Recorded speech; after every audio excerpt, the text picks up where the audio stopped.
తెలుగు రాష్ట్రాల్లో మరో ఉత్కంఠ రాజకీయ సమరం సిద్ధం కాబోతుందా అంటే కనుక అవుననే సమాధానం వినిపిస్తోంది. ఎందుకంటే పార్లమెంటు ఎన్నికలు దగ్గరలో ఉన్నాయి. ఈ నేపథ్యంలో మీకు గుర్తుండే ఉంటుంది, తెలంగాణ రాష్ట్రానికి సంబంధించి అసెంబ్లీ ఎన్నికలు జరిగిన సందర్భంలో అందరికన్నా ముందుగా, అందరికన్నా వేగంగా, అందరికన్నా ఖచ్చితత్వంతో ఏ అభ్యర్థిని ఎవరు ఎక్కడి నుంచి పోటీలోకి దించబోతున్నారు, ఏ పార్టీ ఎవరిని దించబోతోంది, ఎందుకు ఆ అభ్యర్థిని దించబోతోంది, అక్కడున్న సమీకరణాలు ఏంటి, అవన్నీ కూడా అందరికన్నా ముందుగా, అందరికన్నా వేగంగా, అందరికన్నా ఖచ్చితత్వంతో ఆ సమాచారాన్ని ముందుంచే ప్రయత్నం చేస్తుంది. అన్నమాట కట్టుబడినట్టుగానే ఈరోజు ఆంధ్రప్రదేశ్కి సంబంధించి కూడా అక్కడ పార్లమెంట్ పోటీకి సంబంధించి ఏం జరగబోతుంది, ఏ నియోజకవర్గాలు ఎటువంటి పరిస్థితి ఉంది మీకు చెప్పే ప్రయత్నం చేస్తోంది. ఈరోజు మనం చూడబోతున్నాం ఆంధ్రప్రదేశ్కి సంబంధించి నంద్యాల పార్లమెంటు నియోజకవర్గం. ఇక్కడ ఎవరెవరి మధ్య పోటీ ఉండే అవకాశం ఉంది, ఎటువంటి పోటీ ఉండే అవకాశం ఉంది, పార్టీల మధ్య కాదు పార్టీలలోని టికెట్ల విషయంలో ఎవరెవరి మధ్య పోటీ ఉంది, ఇవన్నీ చూసే ప్రయత్నం చేద్దాం. ముందుగా మనం చూసుకుంటే ఇక్కడ వైసీపీ, టీడీపీ అలాగే బీజేపీ ఈ ముగ్గురు మధ్య కూడా తీవ్రమైన పోటీ ఉందనే చెప్పుకోవాలి. మరి ఈ నేపథ్యంలో పార్టీల మధ్య ఏ క్యాండిడేట్లు ఉన్నారు, ఎవరెవరి పేర్లు వినిపిస్తున్నాయి, ఎవరెవరి మధ్య ఆ టికెట్లకు సంబంధించి గట్టి పోటీ ఉందో చూసే ప్రయత్నం చేద్దాం. ముందుగా వైసీపీకి సంబంధించి చూసే ప్రయత్నం చేద్దాం. ఎస్, వైసీపీలో ఎవరెవరి మధ్య టికెట్ల పంచాయతీ ఉంది అనేది చూసే ప్రయత్నం చేద్దాం. ఎస్, వైసీపీ నుంచి చూస్తాం. ఎస్, వైసీపీని చూస్తే కనుక ముందుగా ఇక్కడ బైరెడ్డి సిద్ధార్థ రెడ్డి, వైసీపీ నేత బైరెడ్డి సిద్ధార్థ రెడ్డి పోటీలో ఉన్నారు. దాంతోపాటు అలీ ఎలక్ట్రానిక్ మీడియా సలహాదారు అలాగే నటులు. దాంతోపాటు ఇంక మీరు చూసుకుంటే కర్నూలు ఎమ్మెల్యే హఫీజ్ ఖాన్ కూడా పోటీలో ఉన్నారు. అలాగే ఉర్దూ అకాడమీ మాజీ చైర్మన్ నౌమాన్ పేరు కూడా ఇక్కడ వినిపిస్తోంది. మొత్తం వైసీపీ నుంచి నలుగురు పోటీలో ఉన్నట్టుగా తెలుస్తోంది. ఇక్కడ ఈ నలుగురి మధ్య కూడా గట్టి పోటీ ఉండే అవకాశం కనిపిస్తోంది. ఇది వైసీపీకి సంబంధించి ఇండివిజువల్గా ప్రొఫైల్స్ చూసే ప్రయత్నం చేద్దాం. ముందుగా వైసీపీ నేత బైరెడ్డి సిద్ధార్థ రెడ్డి ప్రొఫైల్ చూసే ప్రయత్నం చేస్తే కనుక శ్రీశైలం ఎమ్మెల్యే టికెట్ అడుగుతున్నారు బైరెడ్డి సిద్ధార్థ రెడ్డి. 3 నియోజకవర్గాల ఇన్ఛార్జ్ బాధ్యతలు ఇచ్చే ఆలోచనలో అధిష్టానం ఉన్నట్టుగా తెలుస్తోంది. ఇక్కడ శ్రీశైలం ఎమ్మెల్యే టికెట్ బైరెడ్డి సిద్ధార్థ రెడ్డి అడుగుతున్నట్టుగా తెలుస్తోంది. ఒకవేళ ఎమ్మెల్యే టికెట్ ఇస్తే సరే, లేకపోతే ఆయనకి 3 నియోజకవర్గాల ఇన్ఛార్జ్ బాధ్యతలు ఇచ్చి ఎంపీగా బైరెడ్డి సిద్ధార్థ రెడ్డిని బరిలోకి దించే ప్లాన్లో వైసీపీ అధిష్టానం ఉన్నట్టుగా తెలుస్తోంది. దీంతో పాటు ఇంకా ముందు క్లియర్గా మాట్లాడుకునే ప్రయత్నం చేద్దాం, ఇండెప్త్గా మాట్లాడుకునే ప్రయత్నం చేద్దాం. దీంతో పాటు వినిపిస్తున్న మరో పేరు వైసీపీ నుంచి అలీ, ఆ ప్రొఫైల్ కూడా చూసే ప్రయత్నం చేద్దాం. అలీ వైసీపీ నేత, ఎలక్ట్రానిక్ మీడియా సలహాదారుగా ఉన్నారు. మైనారిటీ కోటాలో టికెట్ ఇవ్వడంపై అధిష్టానం పరిశీలన ఉన్నట్టుగా తెలుస్తోంది అలీ పేరు. దాంతోపాటు వినిపిస్తున్న ఇంకో ప్రొఫైల్ కూడా చూసే ప్రయత్నం చేద్దాం. అలీతో పాటు వినిపిస్తున్న ఇంకో ప్రొఫైల్ హఫీజ్ ఖాన్ పేరు కూడా వినిపిస్తోంది. కర్నూలు ఎమ్మెల్యేగా ఉన్నారు. మైనారిటీ కోటాలో టికెట్ వస్తుందని చెప్పి ఈయన కూడా గంపడాసులు పెట్టుకున్నట్టుగా తెలుస్తుంది. దాంతోపాటు ప్రస్తుతం కర్నూలు ఎమ్మెల్యేగా హఫీజ్ ఖాన్ పనిచేస్తూ ఉండడం, దాంతోపాటు అక్కడ తను కూడా క్యాడర్ కావచ్చు, అలాగే వైసీపీకి క్యాడర్ రెండు కలిసి వచ్చి అక్కడ పార్లమెంటు టికెట్ తనకిస్తే కనుక విజయం ఈజీ అని చెప్పి ఆయన ధీమాను వ్యక్తం చేస్తున్నట్టుగా తెలుస్తోంది. దాంతోపాటు మరో ప్రొఫైల్ చూసే ప్రయత్నం చేద్దాం. వైసీపీ నుంచి వినిపిస్తున్న మరో ప్రధానమైన పేరు నౌమాన్. ఎస్, మైనార్టీ నాయకుడు, ఉర్దూ అకాడమీ మాజీ చైర్మన్.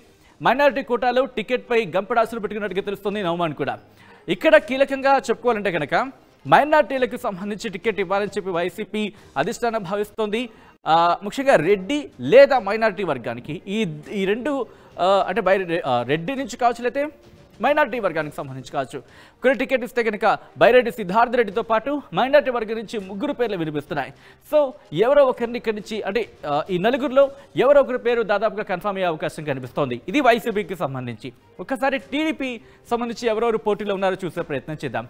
టీడీపీకి సంబంధించి ఒకసారి ప్రొఫైల్స్ టీడీపీలో ఎవరెవరి మధ్య పోటీ ఉందో ఒకసారి చూసే ప్రయత్నం చేస్తే టీడీపీలో ఇక్కడ ప్రధానంగా వినిపిస్తున్న మాట టీడీపీ నేత మాండ్ర శివానంద రెడ్డి, దాంతోపాటు సీనియర్ నేత బైరెడ్డి రాజశేఖర రెడ్డి. చాలా ఇంట్రెస్టింగ్ ప్రొఫైల్.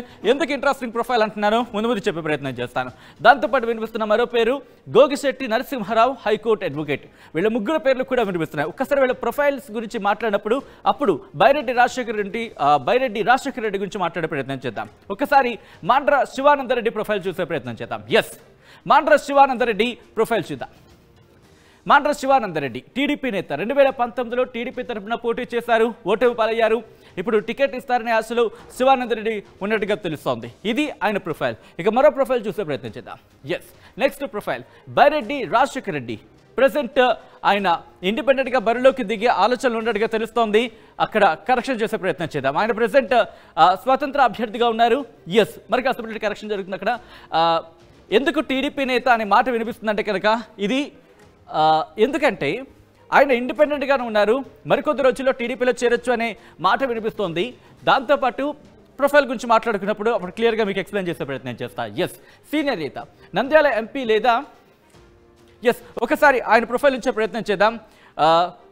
ముందు ప్రొఫైల్ ఉంచే ప్రయత్నం చేద్దాం, దాని గురించి మాట్లాడుకునే ప్రయత్నం చేద్దాం. ఎస్, బైరెడ్డి రాజశేఖర రెడ్డి నంద్యాల ఎంపీ లేదా పాండ్యం ఎమ్మెల్యే టికెట్ని ఆశిస్తున్నట్టుగా తెలుస్తోంది.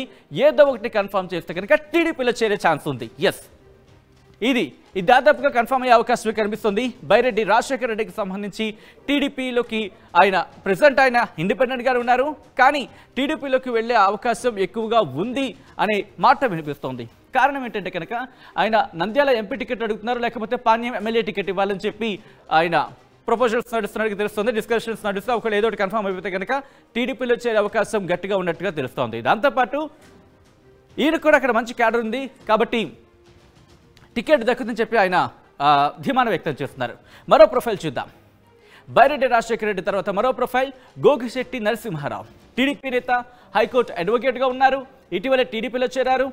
ఎంపీ టికెట్ ఇస్తారని చెప్పి గోగిశెట్టి నరసింహారావు కూడా ధీమానం వ్యక్తం చేస్తున్న పరిస్థితి. సో ఇది గోగిశెట్టి నరసింహారావుకి సంబంధించిన షార్ట్ ప్రొఫైల్. వినిపిస్తున్న మరో పేరు టీడీపీ నుంచి గోగిశెట్టి నరసింహారావు. ఇంకో ప్రొఫైల్ చూసే ప్రయత్నం చేద్దాం. ఎస్, గోగిశెట్టి నరసింహారావు. ఎస్, గోగిశెట్టి నరసింహారావు టీడీపీకి సంబంధించి ఇది టీడీపీలో మాత్రం ఒక గట్టి పోటీ ఉందని చెప్పుకోవాలి. ఇక్కడ కూడా దాదాపు 3 పేర్లు వినిపిస్తున్నాయి. మాండ్ర శివానందరెడ్డి టీడీపీ నేత, బైరెడ్డి రాజశేఖర రెడ్డి ప్రెసెంట్ సీనియర్ నేత, టీడీపీలో చేరే అవకాశం ఉందని చెప్పి చాలా జోరుగా ప్రచారం జరుగుతోంది. Gogisetti Narasimharao high court advocate. టీడీపీకి సంబంధించి వీళ్ళు ముగ్గురు మధ్య కూడా చాలా గట్టి పోటీ ఉంది. ఇక దీని తర్వాత బీజేపీకి సంబంధించి కూడా చూసే ప్రయత్నం చేద్దాం. బీజేపీలో కూడా ఒక ఇంట్రెస్టింగ్ పోటీ ఉంది. ఇక్కడ వినిపిస్తున్న 2 పేర్లు కూడా బైరెడ్డి శబరి, బైరెడ్డి కుమార్తె, కుండ శ్రీకాంత్, బీజేపీ నేత. వీళ్ళిద్దరి మధ్య కూడా గట్టి పోటీ ఉన్నట్టు తెలుస్తోంది. ఒకసారి బైరెడ్డి శబరి ప్రొఫైల్ చూసే ప్రయత్నం చేద్దాం. Yes, here it is. Byreddy Sabari profile కనుక ఒకసారి చూసే ప్రయత్నం చేద్దాం. ఎస్, బైరెడ్డి శబరి నంద్యాల జిల్లా బీజేపీ అధ్యక్షురాలు. గతంలో పాణ్యం ఎమ్మెల్యేగా పోటీ చేశారు, ఓటమి పాలయ్యారు. ఇప్పుడు ఎంపీ టికెట్పై ఆశలు పెట్టుకున్నట్టుగా తెలుస్తోంది శబరి. ఇది బైరెడ్డి శబరికి సంబంధించిన షార్ట్ ప్రొఫైల్. మరో ప్రొఫైల్ చూసే ప్రయత్నం చేద్దాం. కుండా శ్రీకాంత్ రెడ్డి ప్రెసెంట్ ఆత్మకూరు బీజేపీ ఇన్ఛార్జ్గా ఉన్నారు. గతంలో టీడీపీలో ఉండి ఆ తర్వాత బీజేపీలో చేరారు. ఫ్యామిలీ మొత్తం టీడీపీలో ఉంది. సో అటువంటి పరిస్థితి కుండా శ్రీకాంత్కి సంబంధించి. ఎస్, ఇక్కడ చూసుకుంటే కనుక ఇంట్రెస్టింగ్, ఇది బీజేపీకి సంబంధించి అటు బైరెడ్డి శబరి అలాగే కుండా శ్రీకాంత్ వీళ్ళిద్దరి మధ్య కూడా గట్టి పోటీ ఉండే అవకాశం కనిపిస్తోంది. చాలా ఇంట్రెస్టింగ్ ఏంటంటే ఒక్కసారి ఓవరాల్గా మాట్లాడుకునేటప్పుడు ఇటు బైరెడ్డి కుటుంబం నుంచి టీడీపీలోకి వెళ్ళబోతున్న మాట కనుక కన్ఫర్మ్ అయిపోతే వైసీపీలో ఉన్నారు, బైరెడ్డి కుటుంబం నుంచి టీడీపీలోనే ఉన్నారు అనుకోవచ్చు ఒకవేళ కన్ఫర్మ్ అయిపోతే. అట్ ద సేమ్ టైం బీజేపీలో కూడా ఉన్నారు కాబట్టి అక్కడ కుటుంబంలో ఎటువంటి పోటీ ఉందో అర్థం చేసుకోవచ్చు. ఒక్కసారి ఓవరాల్గా చూసే ప్రయత్నం చేద్దాం. నంద్యాల పార్లమెంటు సెగ్మెంట్లో చూసుకుంటే ఇక్కడ 7 అసెంబ్లీ సెగ్మెంట్లో Allagadda, Srisailam, at the same time Nandikotkur, Kallur, Banaganapalli, Dhone, Nandyal. ఇక్కడ మీరు చూసుకుంటే కనుక ఈ 7 నియోజకవర్గాల్లో వైఎస్ఆర్ కాంగ్రెస్ని వైసీపీని ఇక్కడ ఘన విజయం సాధించిన పరిస్థితి, క్లీన్ స్వీప్ చేసిందని చెప్పుకోవాలి. సో ఇటువంటి నేపథ్యంలో ఇప్పుడు ఏంటి పరిస్థితి?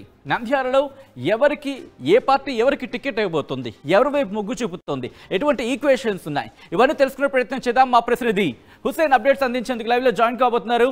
ఎస్, మరి కాసేపట్లో హుస్సేన్తో మాట్లాడే ప్రయత్నం చేద్దాం. Yes, here it is. Hussain, నంద్యాలలో చాలా ఇంట్రెస్టింగ్ డెవలప్మెంట్స్ కింద చెప్పుకోవాలి. ఎందుకంటే ఓ పక్క టీడీపీ కావచ్చు, వైసీపీ కావచ్చు, బీజేపీ కావచ్చు, ఎటు చూసినా బైరెడ్డి కుటుంబం కనిపిస్తోంది.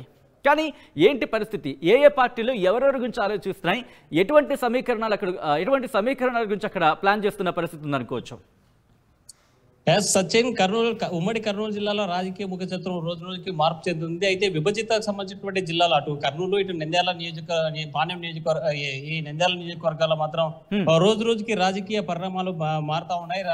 అధికార పార్టీ వ్యూహాత్మకంగా ఇక్కడ రాజకీయ సమీకరణాలు, అదేవిధంగా సామాజిక అంశాలను దృష్టిలో పెట్టుకుని ఎంపీ టికెట్ ఎవరికి ఇవ్వాలనేటువంటి మీమాంసలోనే తాజాగా ఫైనల్ చేసినట్టు మనకు తెలుస్తా ఉంది తాజా విశ్వసనీయ వర్గాల ద్వారా. ఇక్కడ నంద్యాల ఎంపీ పార్లమెంట్ సంబంధించినటువంటి తాజాగా నియోజకవర్గ అంటే ఎంపీకి సంబంధించినటువంటి మైనార్టీ వర్గానికి కేటాయించాలనేటువంటి ప్రధానమైనటువంటి ప్రతిపాదన చేస్తుంది వైసీపీ. ఎందుకంటే మేజర్స్ మైనార్టీ సామాజిక వర్గం, ముస్లిం సామాజిక వర్గం ఈ నియోజకవర్గంలో ఉంది. అటు ఆత్మకూరు కావచ్చు, బండి ఆత్మకూరు కావచ్చు, వెలుగోడు కావచ్చు, నంద్యాల, అదేవిధంగా ఆలగడ్డ, సిరివెల్ల, బనగానపల్లె, డోన్ ప్రాంతంలో ప్రధానంగా కీలక పాత్ర పోషిస్తున్నటువంటి సామాజిక వర్గం ముస్లిం సామాజిక వర్గం. మొత్తం బల్క్గా ఓటు బ్యాంక్ చూసినట్లయితే మొత్తం ప్రతి నియోజకవర్గంలో సుమారు 50,000 నుంచి 70,000 దాకా, నంద్యాలలో చూసుకుంటే 70,000 ఓటు బ్యాంక్ ఉన్నటువంటి ముస్లిం సామాజిక వర్గము కీలక పాత్ర పోషించేటువంటి పరిస్థితి కనిపిస్తుంది. అలా ప్రతి నియోజకవర్గంలోనూ నంద్యాల పార్లమెంట్ నియోజకవర్గంలో ఉన్నటువంటి శ్రీశైలము, నంద్యాల, నందికొట్కూరు, అదేవిధంగా బనగానపల్లి, డోను, ఆలగడ్డ నియోజకవర్గాల్లో ఈ 7 నియోజకవర్గాల్లో కీలక పాత్ర మెజార్టీ సామాజిక వర్గం ఉన్నటువంటి ముస్లిం మైనార్టీలు. ఈ నేపథ్యంలోనే సామాజిక వర్గాల సమీకరణ, అదే సోషల్ ఇంజనీరింగ్ పేరుతో వ్యూహాత్మకంగా అడుగులేస్తున్నటువంటి, ప్రయోగాత్మకంగా అడుగులేస్తున్నటువంటి వైసీపీ ఏదైతే నిర్ణయం తీసుకుందో, ఈసారి సోషల్ ఇంజనీరింగ్ ద్వారానే ఎలాగైనా సరే రెండవసారి అధికారంలో రావాలనేసి అధిష్టానం భావిస్తోంది. హుసైన్, ఇప్పుడే అందుతున్న లేటెస్ట్ న్యూస్, అమరావతికి సంబంధించి క్యాంపు కార్యాలయానికి బైరెడ్డి సిద్ధార్థ్ రెడ్డి చేరుకున్నట్టుగా తెలుస్తోంది. నందికొట్కూరు సీటు తాను సూచించిన వారికి సీటు ఇవ్వాలని చెప్పి జగన్ ను కోరినట్టు తెలుస్తోంది. బైరెడ్డి సిద్ధార్థ్ రెడ్డి బైరెడ్డి నంద్యాల ఎంపీ లేదా శ్రీశైలం ఎమ్మెల్యేగా పోటీ చేస్తారన్న ప్రచారం జరుగుతోంది. బైరెడ్డి సీటుపై ఈరోజు క్లారిటీ వచ్చే అవకాశం కనిపిస్తోంది. లేటెస్ట్ డెవలప్మెంట్స్ చాలా వేగంగా జరుగుతున్నాయని చెప్పుకోవచ్చు. ఏంటి అక్కడ ఏంటి సినారియో, ఏంటి పరిస్థితి?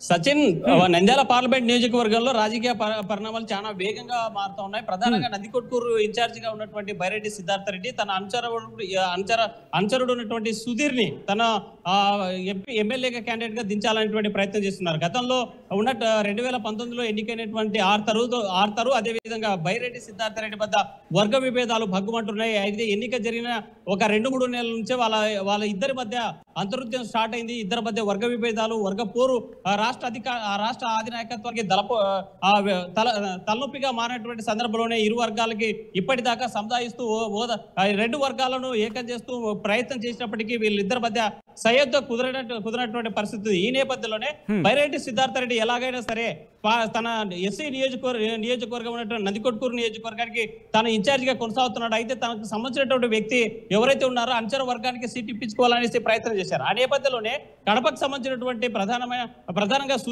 సుధీరు ఏ స్మార్ట్ యొక్క ఏదైతే స్మార్ట్ మీటర్లకు సంబంధించినటువంటి కాంట్రాక్ట్ డీల్ చేయడంలో, లేకపోతే ప్రభుత్వాన్ని ఒప్పించడంలో కీలక పాత్ర పోషించినటువంటి వైఎస్ కుటుంబానికి అతి దగ్గరగా ఉన్నటువంటి వ్యక్తి సుధీర్ అనేటువంటి పేరును ప్రతిపాదిస్తున్నారు. అందులో భాగంగానే సుధీర్ కన్ఫర్మ్ చేసేటువంటి ప్రయత్నాలు అయితే కనిపిస్తున్నాయి. నందికొట్కూరు నియోజకవర్గంలో ఆ నియోజకవర్గ ఇన్ఛార్జ్ గా పెట్టేటువంటి ఛాన్స్ అయితే ఎక్కువగా కనిపిస్తుంది. అయితే తాజాగా సీఎం క్యాంప్ ఆఫీస్ లో బైరెడ్డి సిద్ధార్థ రెడ్డి అక్కడ కనిపిస్తున్నట్టు తన ఒకటే కోరిక, తప్పనిసరిగా పాండ్యం నియోజకవర్గం నుంచి పోటీ చేయాలి, కాటసాని రాంభూపాల్ రెడ్డి యొక్క సీటును మార్చి తనకు ఇవ్వండి అనేసి అనేక సందర్భాల్లో ఇటు బైరెడ్డి సిద్ధార్థ రెడ్డి గ్రూప్ కావచ్చు, అటు పాండ్యం ఎమ్మెల్యే తాజాగా ఉన్నటువంటి కాటసాని రాంభూపాల్ రెడ్డికి సంబంధించిన వర్గాల మధ్య అనేక దఫాలుగా గొడవలు జరిగాయి. సోషల్ మీడియా ద్వారా పెద్ద ఫైటే జరిగిందని చెప్పొచ్చు. అయితే తాజాగా ఇక్కడ ఉన్నటువంటి అధిష్టానం మాత్రం ఇప్పుడున్నటువంటి వయసు ఇంకా చాలా చిన్నగా ఉంది. అందులో ఫైర్ ఉన్నటువంటి నాయకుడు బైరెడ్డి సిద్ధార్థ రెడ్డి తను ఒక నియోజకవర్గానికి పరిమితం చేయకూడదు, తన యొక్క క్యాపబుల్ ఉన్నటువంటి మెయిన్ క్యాంపెయినర్ ఇతను. మొత్తం స్టార్ క్యాంపెయినర్ లో జగన్మోహన్ రెడ్డి తర్వాత సెకండ్ ప్లేస్ లో ఎవరైనా ఉంటారంటే మాత్రం ఈ రాష్ట్రంలో ఖచ్చితంగా బైరెడ్డి సిద్ధార్థ రెడ్డి ఉంటాడనేది మాత్రం అతిశయోక్తి లేదు. ఎందుకంటే బైరెడ్డి సిద్ధార్థ యొక్క మాస్ ఫాలోయింగ్ కావచ్చు, బైరెడ్డి సిద్ధార్థ రెడ్డి యొక్క మాట తీరు కావచ్చు, బైరెడ్డి సిద్ధార్థ యొక్క అటాకింగ్ కావచ్చు, ప్రతిపక్షాలను చీల్చి చెండాడడం అంటే అటాకింగ్ చేయడంలో మాత్రం కీలక పాత్ర పోషిస్తాడు. స్టార్ క్యాంపెయిన్ గా తీసుకెళ్లాలనేటువంటి ప్రయత్నం చేస్తుంది వైసీపీ అధిష్టానం. అందులో భాగంగానే తనకి 3 నియోజకవర్గాలు ఇన్ఛార్జి బాధ్యతలు ఇవ్వాలి, లేకపోతే బైరెడ్డి సిద్ధార్థ రెడ్డి కంపల్సరిగా తన యొక్క చరిష్మాను వాడుకోవాలనేసి అధిష్టానం ఆశిస్తుంది. అందులో భాగంగానే రెడ్డి సామాజిక వర్గానికి సీటు ఇవ్వాల్సి వస్తే తప్పనిసరిగా బైరెడ్డి సిద్ధార్థ రెడ్డికి నంద్యాల పార్లమెంట్ నుంచి బరిలో దింపేందుకు రంగం సిద్ధం చేస్తుంది. ఈ నేపథ్యంలోనే తాజాగా సీఎం క్యాంప్ ఆఫీస్ లో బైరెడ్డి సిద్ధార్థ రెడ్డికి ఇప్పుడే తాజా కలిసినట్టు తెలుస్తుంది పార్టీ అధిష్టానంతో. అయితే ఎలాంటి పరిణామాలు చోటు చేసుకుంటాయా, లేకపోతే ఎవరికి సీట్ ఇస్తారా లేదా అది మాత్రం ఇంకా ఖచ్చితంగా స్పష్టత అయితే వచ్చేటువంటి పరిస్థితి లేదు. కానీ నందికొట్కూరు నియోజకవర్గానికి ఎమ్మెల్యేగా సుధీర్ ని మాత్రం కన్ఫర్మ్ చేసేటువంటి పరిస్థితులు అయితే తాజాగా కనిపిస్తున్నాయి సచిన్. రైట్, అంటే మిగతా వాళ్ళ సంగతి ఎందుకంటే ఇక్కడ ఒకవేళ మైనారిటీకి ఒకవేళ టికెట్ ఇవ్వాల్సి వస్తే కనుక అలీ పేరు వినిపిస్తోంది, at the same time Hafeez Khan పేరు వినిపిస్తోంది, నౌమాన్, వీళ్ళ 3 పేర్లు కూడా వినిపిస్తున్న పరిస్థితి. అంటే ఏంటి అక్కడ ఆ 3లో ఎవరి వైపు ఎక్కువగా అధిష్టానం మొగ్గు చూపుతుందని చెప్పుకోవచ్చు? సచిన్ స్పష్టంగా ఈ గత 5 సంవత్సరాల్లో 2019 నుంచి ఇప్పటిదాకా కీలకంగా ఉన్నటువంటి మైనార్టీ వర్గాల నుంచి నా ప్రాతినిధ్యం వహిస్తున్నటువంటి అసెంబ్లీలో ఎవరైతే కర్నూలు ఎమ్మెల్యే హఫీజ్ ఖాన్ ఉన్నారో హఫీజ్ ఖాన్ తన యొక్క దీన్ని వాడుకో అంటే ఇక్కడ ఉన్నటువంటి మైనార్టీ ఓటు బ్యాంకుని కొల్లగొట్టడంతో పాటు ఇక్కడ గెలుపు ఓటములను సుమయాసంగా కావాలంటే మాత్రం తప్పనిసరిగా మైనార్టీనికి ఇక్కడ సీట్ ఇస్తే ఎంపీగా గెలిచేటువంటి ఛాన్స్ ఎక్కువ ఉందని ఆశిస్తుంది. దాని మీద వ్యూహాలు రచిస్తుంది వైసీపీ అధిష్టానం. అందులో భాగంగానే స్థానికంగా అంటే కర్నూలు ఎమ్మెల్యేగా ఉన్నటువంటి హఫీజ్ ఖాన్ ను ఇక్కడ కర్నూలు పార్లమెంట్ నుంచి పోటీ చేసేటువంటి యోచన చేసింది, అలాంటి ప్రతిపాదన చేసింది అనేటువంటిది విశ్వసనీయ సమాచారం. అయితే తాజాగా అందుతున్నటువంటి సమాచారం ప్రకారం ఎమ్మెల్యే హఫీజ్ ఖాన్ తప్పనిసరిగా కర్నూలులోనే బరిలో ఉంటాను, కర్నూలు ఎమ్మెల్యేగా కొనసాగించాలని అధిష్టానాన్ని కోరినట్లు మనకు తెలుస్తోంది. అయితే ఈ నేపథ్యంలో సెకండ్ గా ఆ పార్టీ నుంచి ఉన్నటువంటి నోమన్ అనేటువంటి వ్యక్తి మాజీ ఉర్దూ అకాడమీ చైర్మన్ గా పనిచేశారు. అతను బలమైనటువంటి ఈ ముస్లిం సామాజిక వర్గంలో బలమైనటువంటి నేతగా ఉన్నారు. అయితే ఇందులో తాజాగా ఇంకో అంశం ఏంటంటే ఎమ్మెల్సీగా కొనసాగుతున్నటువంటి ఇషాక్ బాషా అనేటువంటి వ్యక్తి పేరు కూడా పరిశీలనలో ఉంది. అయితే తను పోటీలోకి వస్తారా లేదా, అతని యొక్క అభిప్రాయం ఏంటనేటువంటి మాత్రం ఇంకా అధిష్టానం పూర్తిగా సమాచారం తీసుకున్నట్లయితే మనకు తెలియడాలి. అయితే ఈ నేపథ్యంలో వైసీపీ అధిష్టానం మాత్రం స్పష్టంగా 2 సామాజిక వర్గాలకు మాత్రం టార్గెట్ చేసింది. ఇప్పటి వరకు ఎలక్షన్ ప్రక్రియ ప్రజాస్వామ్యం ఈ ప్రక్రియలో ఎలక్షన్లు ప్రారంభమైనప్పటి నుంచి ఇప్పటిదాకా మాత్రం రెడ్డి సామాజిక వర్గం మాత్రమే కీలక పాత్ర పోషించింది. నంద్యాల పార్లమెంట్ కి అత్యధికంగా రెడ్డి సామాజిక వర్గం నుంచే పోటీ చేసి గెలిచినటువంటి పరిస్థితులు అయితే కనిపిస్తున్నాయి. తాజాగా సోషల్ ఇంజనీరింగ్ పేరుతో అధిష్టానం తీసుకున్నటువంటి నిర్ణయం ఏదైతే బైరెడ్డి ఒకవేళ అంటే రెడ్డి సామాజిక వర్గాన్ని ఇవ్వాలనుకుంటే కనుక బైరెడ్డి పేరు వినిపిస్తోంది. ఎస్, ఒక మైనారిటీకి సంబంధించి 3 పేరు. ఒకసారి టీడీపీకి వెళ్ళే ప్రయత్నం చేద్దాం, ఎందుకంటే టీడీపీలో కూడా చాలా గట్టి పేర్లు వినిపిస్తాయి, చాలా గట్టి పోటీ ఉన్నది. ఒకసారి టీడీపీ గురించి ఏమంటారు, అక్కడ ఎవరికి టికెట్ దక్కే అవకాశం ఉంది? సచిన్ ఇక్కడ టీడీపీ సంబంధించినటువంటి మాండ్ర శివానంద రెడ్డి 2019లో పోటీ చేశారు. అయితే 2019లో పోటీ చేసినట్టు మాండ్ర శివానంద రెడ్డి ఆ ఎన్నికల్లో కీలక పాత్ర పోషించారు. ఎందుకంటే వీరంతా కూడా వైసీపీ పార్టీలో ఉన్నటువంటి నాయకులంతా కూడా టీడీపీ అధికారంలో ఉన్నప్పుడు టీడీపీలో చేరాడు. అప్పటి నుంచి కూడా టీడీపీ పార్టీలో కొనసాగేటువంటి పరిస్థితి అయితే కనిపిస్తుంది. అందులో భాగంగానే 2019లో ఎంపీగా పోటీ చేసి ఓడిపోయినటువంటి పరిస్థితులు అయితే కనిపిస్తున్నాయి. అయితే రెండవది మాత్రం ఇటీవల కాలంలో వైసీపీ తీసుకున్నటువంటి నిర్ణయాలు, వైసీపీ చేస్తున్నటువంటి సోషల్ ఇంజనీరింగ్, వైసీపీ తీసుకున్నటువంటి ఆ యొక్క స్టెప్పులను వేసేటువంటి వ్యూహాలను ప్రతివ్యూహాలు పడేందుకు ఇక్కడ ఉన్నటువంటి టీడీపీ అధిష్టానం కూడా ఆ రకంగా వ్యూహాలు రచించేటువంటి పరిస్థితి అయితే కనిపిస్తుంది. అందులో భాగంగానే రెడ్డి సామాజిక వర్గానికి ఇస్తే మాత్రం మాండ్ర శివానంద రెడ్డిని, లేదంటే గోగిశెట్టికి సంబంధించి అంటే ఈ నంద్యాల పార్లమెంట్ ప్రధానంగా కాపు సామాజిక వర్గం కీలక పాత్ర పోషిస్తుంది. కాపు సామాజిక వర్గం నుంచి కూడా గోగిశెట్టి శ్రీనివాస్ ఎవరైతే ఉన్నారో అతను అడ్వకేట్ గా ఉన్నారు. ఇతను స్థానికంగా ఉన్నటువంటి ఆలగడ్డ నియోజకవర్గ వాసి. ఆ నేపథ్యంలో ఆ కాపు సామాజిక వర్గం ఇటువైపు వైసీపీ అధిష్టానం మైనార్టీని తీసుకొస్తే మనం కాపు సామాజిక వర్గం నుంచి గోగిశెట్టి శ్రీనివాస్ ని బరిలో దించేటువంటి ప్రయత్నం అయితే చేస్తుంది. అందులో భాగంగానే మొత్తం వ్యూహాత్మకంగా ఇటు రాజకీయ పార్టీలు, అదే విధంగా రాజకీయ సమీకరణలు, సామాజిక వర్గాల దీన్ని చూసుకొని పోటీ చేసేటువంటి పరిస్థితి కనిపిస్తుంది. మరోవైపు చాలా ట్విస్ట్ అయినటువంటి అంశం, ఎందుకంటే బైరెడ్డి సిద్ధార్థ రెడ్డి వైసీపీలో ఉన్నారు. బైరెడ్డి సంబంధించినటువంటి రాజశేఖర్ రెడ్డి సీనియర్ గా గతంలో టీడీపీ పార్టీలో పనిచేసినటువంటి అనుభవం ఉంది. ఆ తర్వాత విభేదించి రాయలసీమ కోసం ఆయన ప్రత్యేక పార్టీ పెట్టుకొని రాయలసీమ అభివృద్ధి కోసం, రాయలసీమ వెనుకబాటుతనం కోసం, రాయలసీమ యొక్క డెవలప్మెంట్ కోసం అనేక పోరాటాలు చేశారు. అయితే రాయలసీమ వాదం లేదనేటువంటి తెలిసిన తర్వాత ఆ పార్టీని మొత్తం బైరెడ్డి రాజశేఖర్ రెడ్డిని టీడీపీలోకి తీసుకొచ్చే ప్రయత్నాలు జరిగినట్టుగా తెలుస్తోంది. ఎప్పటికైనా రావచ్చు, ఒకవేళ ఇస్తే ఆయనకే టికెట్ కన్ఫర్మ్ ఇచ్చే అవకాశాలు ఏమైనా ఉన్నాయి అక్కడ? ఎక్కువ శాతం ఖచ్చితంగా సచిన్, ఎందుకంటే బైరెడ్డి రాజశేఖర రెడ్డి అనేటువంటిది చాలా అంటే పట్టున్నటువంటి లీడర్. ఈ ప్రాంతంలో నీటి వనరులు ఏవైతే ఉన్నాయో దాని మీద మంచి పట్టున్నటువంటి వ్యక్తి. దాంతో పాటు సీనియర్ నాయకుడు బైరెడ్డి రాజశేఖర రెడ్డి అల్టిమేట్ అంటే రాష్ట్ర అధిష్టానానికి ఒకటే టీడీపీని వాళ్ళ ముందు ఒక ప్రతిపాదన పెట్టారు. నాకు స్థానికంగా ఉన్నటువంటి పాండ్య నియోజకవర్గంలో ఎమ్మెల్యేగా సీట్ అక్కడ ఒక సీటును కేటాయించండి, లేదంటే మాత్రం నంద్యాలకు సంబంధించిన ఎంపీ టికెట్ కేటాయించాలని ప్రతిపాదించిన నేపథ్యంలోనే ఆ రకమైనటువంటి ఒక చర్చ అయితే జరుగుతుంది. అయితే పార్టీలోకి వచ్చిన తర్వాత ఎలాంటి ప్రాధాన్యత ఇస్తారనేది మాత్రం ఇంకా క్లియర్ కట్ గా సమాచారం, ఇంకా నిర్ణయం అయితే టీడీపీ తీసుకున్నట్టు మనకైతే ఎలాంటి సమాచారం లేదు. అయితే భవిష్యత్తులో మాత్రం ఒకవేళ టీడీపీలోకి ఆయన రీ ఎంట్రీ అయినట్లయితే బైరెడ్డి రాజశేఖర రెడ్డి తప్పనిసరిగా తనకి ఎంపీ సీట్ కేటాయిస్తారనేటువంటి వార్తలు మాత్రం పెద్ద ఎత్తున చర్చ జరుగుతుంది. ఎంపీగా దింపితే మాత్రం 7 నియోజకవర్గాల్లో ప్రభావితం చూపించినటువంటి నాయకుడని చెప్పుకోవచ్చు.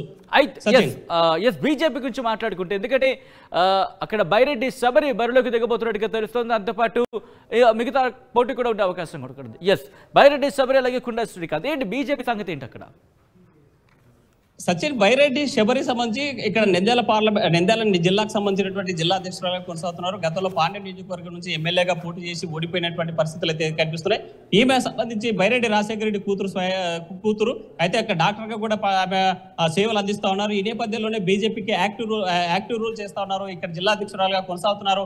ఆమెను ఎలాగైనా సరే బరిలో దించేటువంటి యోచన చేస్తుంది. ఇది ఎప్పుడంటే టీడీపీ పార్టీతో పొత్తు లేనటువంటి సంబంధం, బీజేపీ పార్టీ స్వయంగా ఒకే పార్టీ సింగిల్ పార్టీ పోటీ చేసేటువంటి సిచ్యువేషన్ వస్తే మాత్రం ఈమె బరిలో ఉండేటువంటి పరిస్థితి అయితే కనిపిస్తోంది. మరోవైపు బుడ్డా శ్రీకాంత్ రెడ్డి ఆర్లగడ్డ ఆత్మకూరు నియోజకవర్గంలో ఉన్న బలమైనటువంటి కుటుంబం, రాజకీయ కుటుంబం. ఆ నేపథ్యంలోనే అతను బుడ్డా శ్రీకాంత్ రెడ్డిని బరిలో దింపే యోచన చేస్తుంది బీజేపీ రాష్ట్ర అధిష్టానం. అయితే ఈ కుటుంబం అంతా కూడా టీడీపీలో ఉన్నారు, ఈయన మాత్రం బీజేపీలో కొనసాగేటువంటి పరిస్థితి కనిపిస్తుంది. అయితే మనం ఇక్కడ స్పష్టంగా ఒక ఇంట్రెస్టింగ్ పాయింట్ చెప్పుకోవాలి సచిన్, ఎందుకంటే బైరెడ్డి అనేటువంటి పేరు 3 పార్టీల్లో, ఇటు టీడీపీ, బీజేపీ, వైసీపీ పార్టీలో 3 పార్టీల్లో కూడా బైరెడ్డి సిద్ధార్థ రెడ్డి వైసీపీ అయితే, బైరెడ్డి రాజశేఖర రెడ్డి టీడీపీ అయితే, బైరెడ్డి శబరి సంబంధించి బీజేపీ పార్టీలో కొనసాగేటువంటి పరిస్థితి కనిపిస్తుంది. అయితే బైరెడ్డి యొక్క రెడ్డి రాజకీయం ఇంటి నుంచి అంటే ఈ నంద్యాల పార్లమెంట్ లో కీ రోల్ పోషిస్తుంది ఈ 2024 ఎన్నికల్లో. అయితే ఎలాంటి సిచ్యువేషన్స్ ఎదురైతాయి, ఎలాంటి పరిస్థితులు అంటే ఒక ఇంట్రెస్టింగ్ పోటీ అక్కడ చెప్పుకోవచ్చు. ఒక ఇంట్రెస్టింగ్ పోటీ అని చెప్పుకోవచ్చు. Thank you Hussain for the update. So మొత్తంగా అయితే మాత్రం నంద్యాలలో ఒక ఉత్కంఠ పోరు మాత్రం ఒక ఉత్కంఠ పోరుకి నంద్యాల కేంద్ర బిందువు కాబోతుంది అంటే అవుననే సమాధానం వినిపిస్తోంది. ఎందుకంటే బైరెడ్డి సిద్ధార్థ్ రెడ్డి వైసీపీలో, బైరెడ్డి రాజశేఖర రెడ్డి ఇటు టీడీపీలో చేరడం కన్ఫామ్ అయితే కనుక అటు బైరెడ్డి రాజశేఖర రెడ్డి టీడీపీ అని చెప్పుకోవచ్చు. అప్పుడు at the same time Byreddy Sabari ఇటు బీజేపీలో. సో ఒక ఉత్కంఠ పోరుకి బైరెడ్డి కుటుంబం కేంద్ర బిందువు కాబోతుంది అనేటువంటి అతిశయోక్తి లేదు. సో చూడాలి మరి పార్టీలు ఎవరెవరిని కన్ఫామ్ చేయబోతున్నటువంటి క్వశ్చన్స్ ముందుకు వెళ్ళబోతున్నాయనేది.